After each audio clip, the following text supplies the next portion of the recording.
Hello everyone, welcome to my YouTube channel. Today we'll be discussing on Brillouin zones, which is a construction in reciprocal space in a periodic crystal lattice.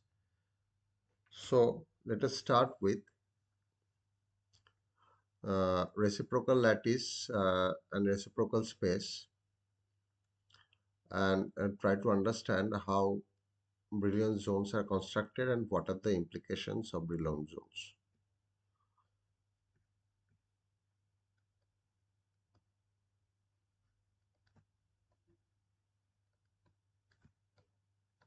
These are zones in reciprocal space which is connected to diffraction, like X-ray diffraction. When X-ray are incident on crystal lattice, things are reflected, waves are reflected or diffracted from different planes, and they give rise to constructive and destructive interference. And this helps in understanding the results, Brillouin zones, in reciprocal space.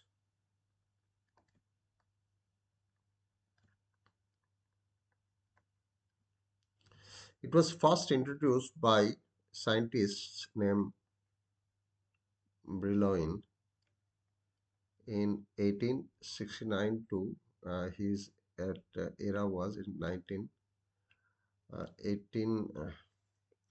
to 1969. uh, his work his work was on properties of periodic crystal lattice. A periodic crystal lattice is a repetitive arrangement in three-dimensional space or two-dimensional space, or might be in one-dimensional space too, like this. Let me draw it in two-dimensional for simplicity.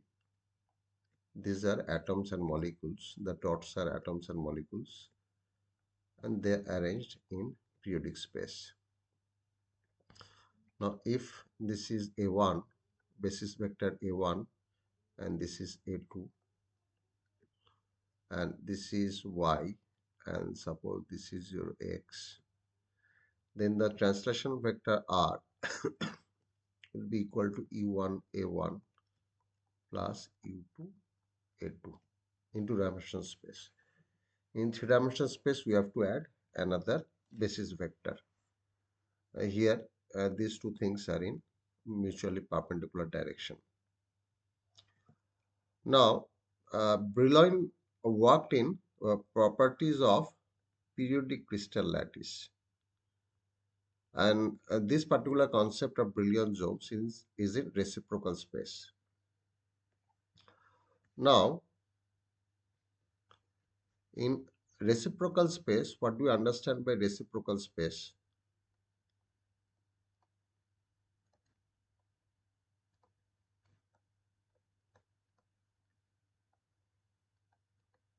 Now, in quantum mechanics,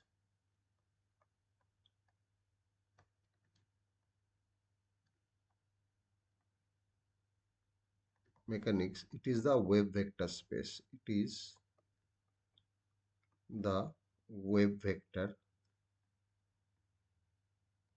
space or K space,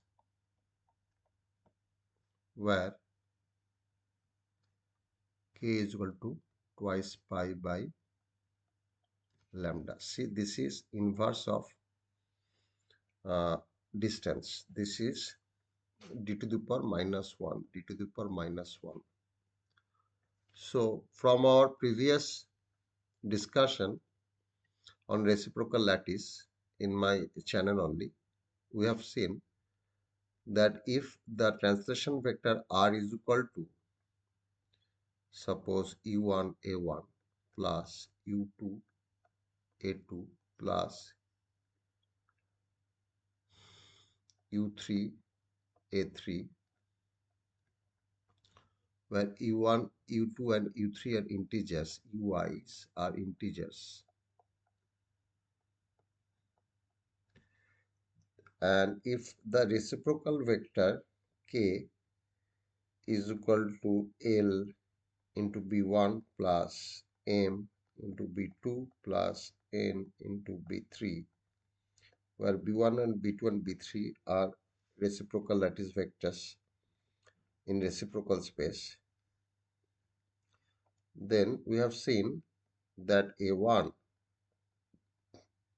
sorry, the reciprocal lattice vector B1 is equal to twice pi into A2 cross A3 divided by A1 dot A2 cross A3 and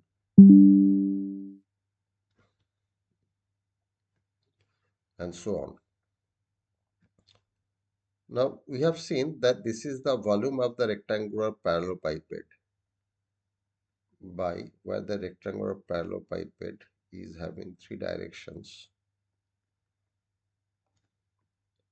Suppose this is A1, this is A2,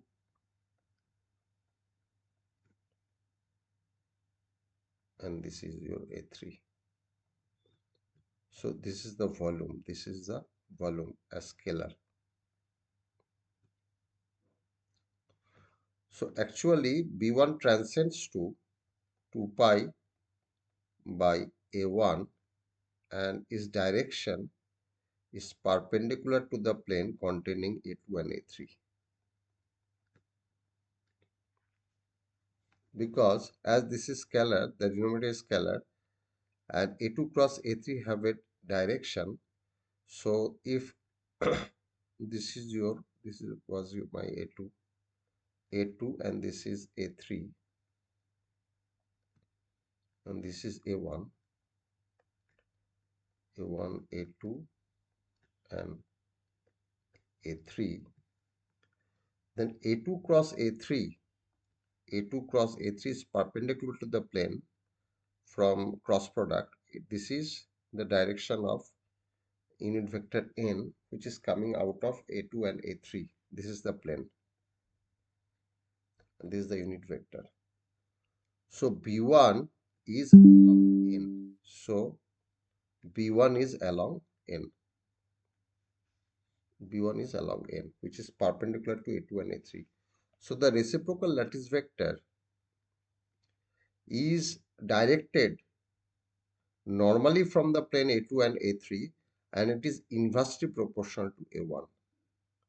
So larger the A1, smaller the B1, and smaller the A1, larger the B1. The inverse proportionality is there. So let us try to draw a reciprocal lattice. Now why we are doing this? Because Brillouin zones has to be constructed on reciprocal lattice. So first we'll try to construct the reciprocal space, and upon that we'll construct the Brillouin zone. So let's think about reciprocal lattice. Suppose you have a rectangular lattice, not a square lattice, but a rectangular lattice. So these are my individual atoms and molecules, and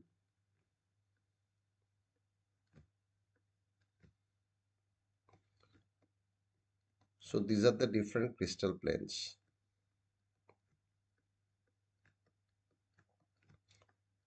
So as you can see, this is along x and this is y.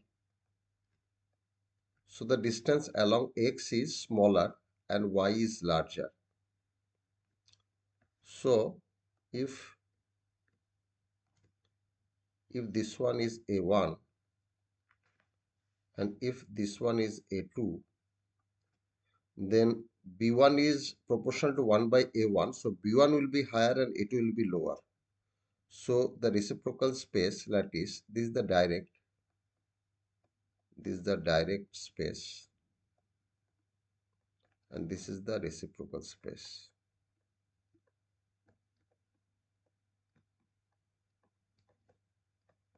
The reciprocal lattice vector formula will be from this.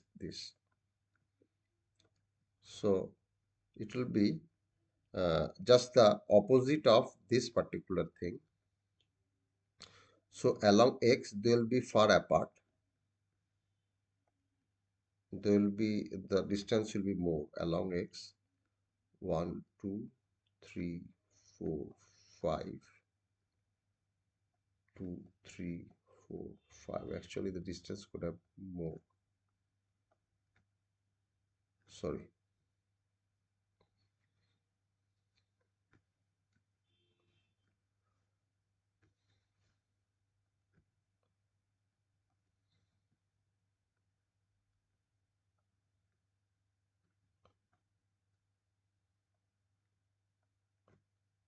And along y, this will be much smaller distance. 3, 4, 5.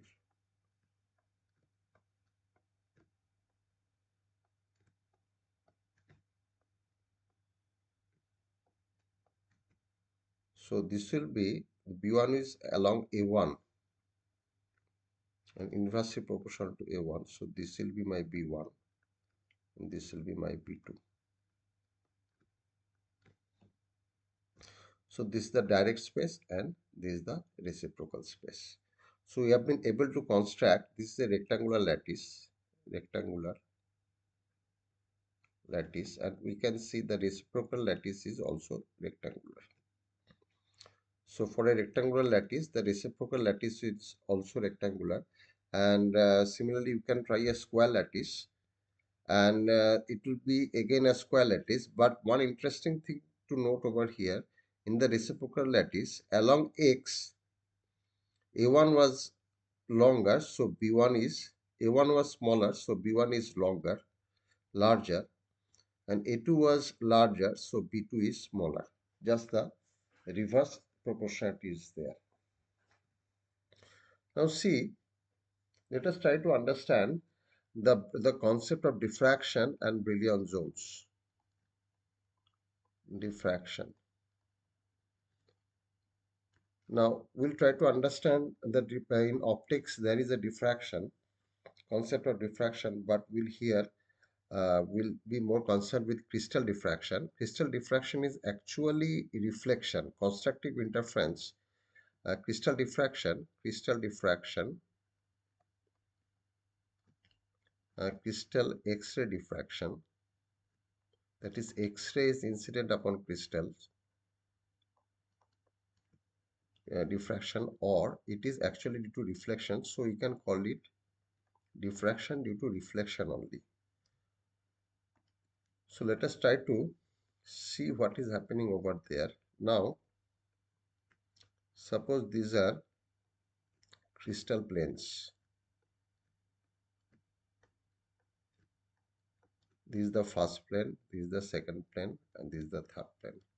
Now the X-ray is getting incident like this, and this is getting reflected, and theta is the angle of incidence with the first plane. Okay. Now, as this is a beam, so this is my second incident wave, and this is my reflected wave. So now up this particular wave, incident wave, and this particular incident wave parallel, and the interatomic spacing is A. Interatomic spacing is A. That is the spacing between the two successive layers. Now see, this is coming from a far distance. So this particular length and this particular length will be equal up to this parallelism. And this is my path difference. And from here, these two rays are equal. So this is my path difference. So this is my one path difference, this is my two path difference. So if this angle is theta, this angle is also theta.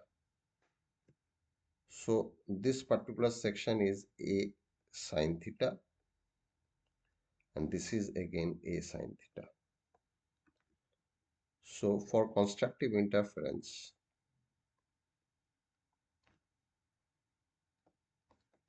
that is when we see this on a particular sheet, we'll see for constructive interference.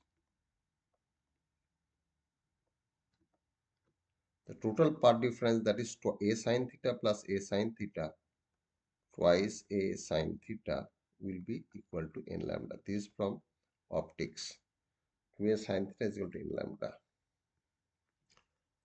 So this was my equation. This is my equation 1. And this is my equation 2. Now let us divide my equation 2 by twice pi. So twice pi by twice a sine theta is n lambda by twice pi.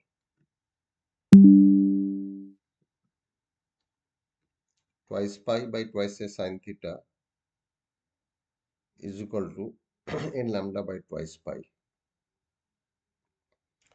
Or we can say this twice pi by lambda term is equal to k. That is n by k is equal to 2. I cancel 2 with 2. Pi by a sine theta.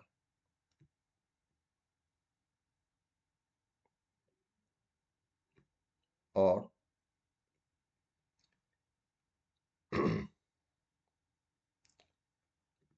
twice a sine theta is equal to n lambda. That is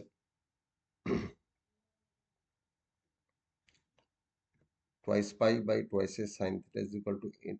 Oh, I have made a mistake over here. That is twice pi by n lambda. So let me rewrite this. Twice pi by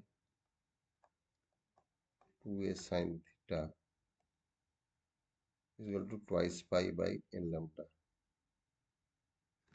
is equal to twice pi by n lambda. That is, we know that twice pi by lambda is equal to k is equal to wave vector.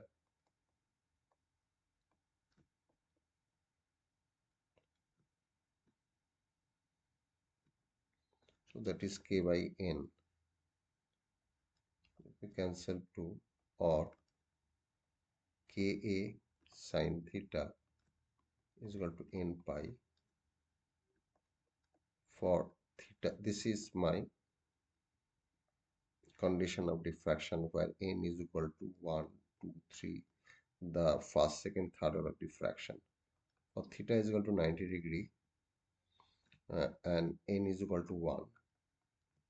First order diffraction, k is equal to n pi. K is equal to pi. This is my first order diffraction condition. K is equal to pi. So k is equal to pi is my first order diffraction condition. So let us try to see that how the first order diffraction comes in the Brillouin zone picture. So let us get back to Brillouin zone.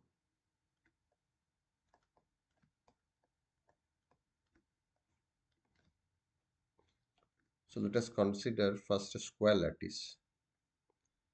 A square lattice will yield a reciprocal lattice only. So let us straightforward draw the reciprocal lattice.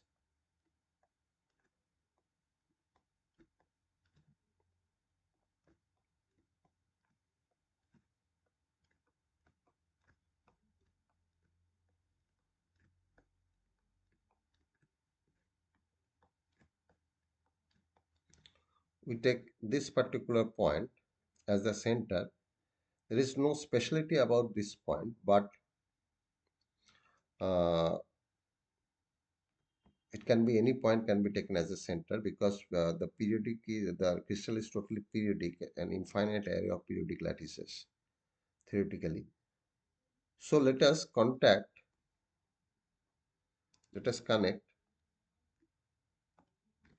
the first reciprocal lattice. over here, first reciprocal lattice. We divide this particular line segment. Now we connect the second reciprocal lattice. Again, we draw a perpendicular bisector. Then I draw the connector to the next reciprocal lattice. Again, bisect it, and similarly to the fourth one, and again bisect it. So this is my first Brillouin zone. This is the first Brillouin zone.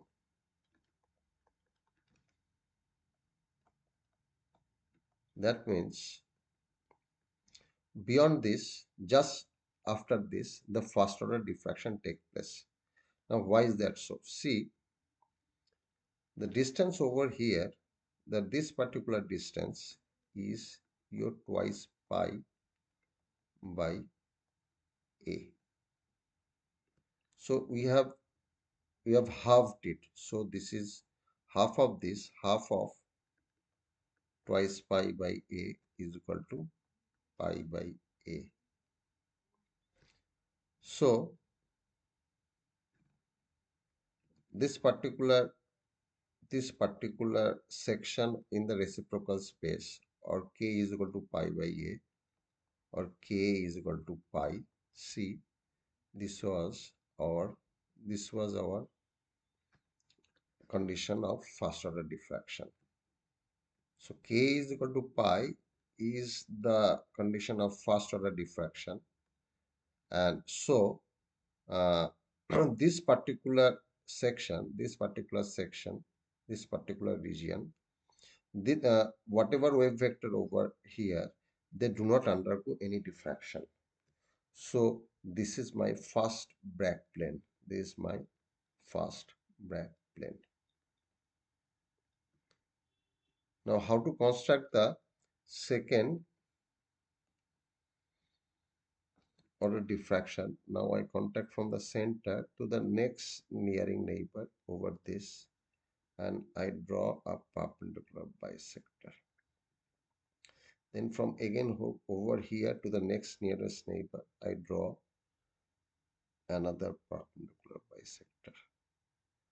Now from the center to the next nearest neighbor, I draw another perpendicular bisector. And from here to the next nearest neighbor, I draw another perpendicular bisector. Now this particular area is my second Brillouin zone.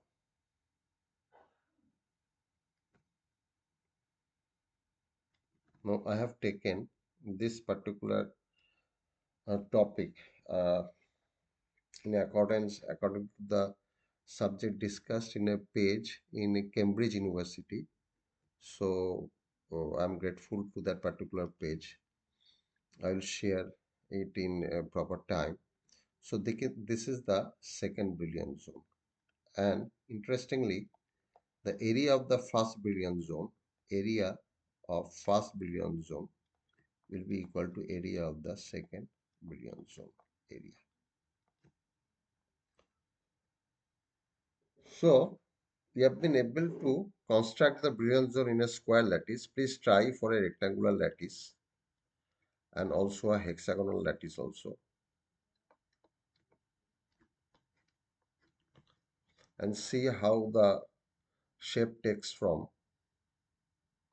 And we have also been able to connect the idea of Brillouin zone in X-ray diffraction, and it has got a lot of application in X-ray diffraction, the nature of the periodic lattice determination, and this was a very standard tool in early applications of solid state physics, and it is very much in use currently also. Thanks for watching my lecture, and have a good day.